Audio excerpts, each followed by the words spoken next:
একজন বাবা তখনই ব্যর্থ যখন তার সন্তানকে মানুষ করতে না পারে। এই সমস্ত ঘটনা বেশিরভাগই গ্রাম অঞ্চলে হয়।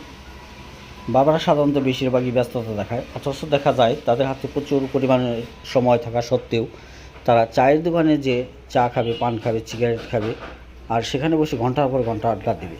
কিন্তু অথচ দেখা যায় তার সন্তান কী করতেছে কোনো খেয়াল খুশি নেই, তাদের কোনো খোঁজ খবর রাখে না, যার কারণে ছেলেরা খারাপ ছেলেদের সাথে মিশে নষ্ট হয়ে যায়। ঠিক এরকম একটি ছেলেটি তার সঙ্গ দোষে আজ সে নেশাগ্রস্ত। এমন কোনো নেশা নেই যে সে নেশা করে না। তো দেখা যায় সে নেশার টাকা যখনই তার বাবা বন্ধ করে দেয়, যখনই তাকে আইনের হাতে তুলে দেয়, এভাবে অনেক কিছু করে তাকে ভালো করার জন্য, কিন্তু যখন তার বাবা ব্যর্থ হয়ে যায় তখন ছেলেটা এদিক থেকে ওদিক থেকে চুরি করে, এমন কিছু চুরি করা বাদ দিয়ে সে যে করে না। তো আজকে যা তাকে ধরা হয়েছে একটি মোবাইল চুরি দায়ে। তো দেখতে পাচ্ছেন গ্রামের কিছু লোক তাকে ধরে বেঁধে রেখেছে একটা মোবাইল চুরি করার অপরাধে।